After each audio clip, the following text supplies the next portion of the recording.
Students, miss നമ്മളെ chapter 6 ആയിട്ടുള്ള metals എന്ന് പറഞ്ഞ ചാപ്റ്ററിലെ ഇമ്പോർട്ടൻറ്റ് ടോപ്പിക്സ് ഏതൊക്കെയാണെന്നാണ് മിസ് ഇവിടെ ബാക്കിൽ ഫ്ലോ ചാർട്ടായിട്ട് എഴുതിയിട്ടിരിക്കുന്നത്. അപ്പൊ ഈ ഒരു ഫ്ലോ ചാർട്ടിലുള്ളത് മാത്രമേ നമ്മുടെ മെറ്റൽസ് എന്ന ചാപ്റ്ററിൽ ഇമ്പോർട്ടൻ്റ്ലി വരുന്നുള്ളൂ. മെറ്റൽസ് എന്ന ചാപ്റ്റർ ഏതായിരുന്നു? ചാപ്റ്റർ 6 ആയിരുന്നു. അതിനകത്ത് 3 ടോപ്പിക്സ് ആണ്. നമ്മളൊരു മെറ്റലിനെ എങ്ങനെയാണ് ഒരു ഓറിൽ നിന്നിട്ട് എക്സ്ട്രാക്ട് ചെയ്ത് ഒരു പ്യുവർ ആയിട്ടുള്ള മെറ്റലാക്കി മാറ്റിയെടുക്കുന്നതെന്നാണ് ചാപ്റ്റർ 6 നമ്മൾ പഠിക്കുന്നത് അല്ലേ.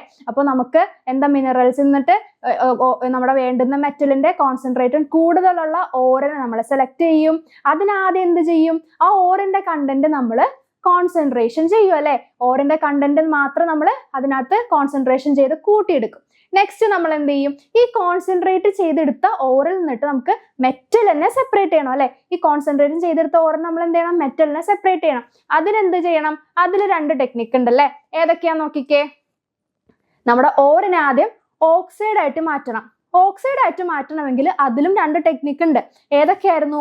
കാൽസിനേഷനും റോസ്റ്റിങ്ങും. കാൽസിനേഷൻ എന്ന് പറഞ്ഞു കഴിഞ്ഞാൽ ഇൻ ദ ലിമിറ്റഡ് പ്രസൻസ് അല്ലെങ്കിൽ fully absence of the air എന്ന് പറഞ്ഞത്. കുറച്ച് എയർ അല്ലെങ്കിൽ എയർ വേണ്ട, എയർ ഇല്ലാത്തൊരു സിറ്റുവേഷനിൽ നമുക്ക് ചെയ്യാൻ പറ്റുന്ന പ്രോസസ്സിനാണ് എന്ത് വിളിക്കുന്നത്? കാൽസിനേഷൻ. ഇനി എയർ വേണം, എയർ ഉണ്ടെങ്കിലേ ചെയ്യാൻ പറ്റുള്ളൂ എന്നുള്ളൊരു കണ്ടീഷനാണ് നമ്മൾ എന്ത് ചെയ്യുന്നത്?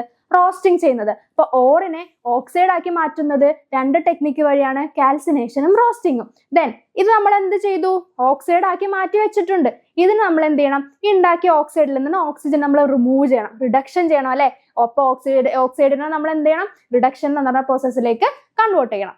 അതിനുശേഷം കിട്ടുന്ന നമ്മുടെ ഓറിനെ അല്ലെങ്കിൽ നമ്മുടെ മെറ്റലിനെ നമ്മൾ എന്ത് ചെയ്യണം?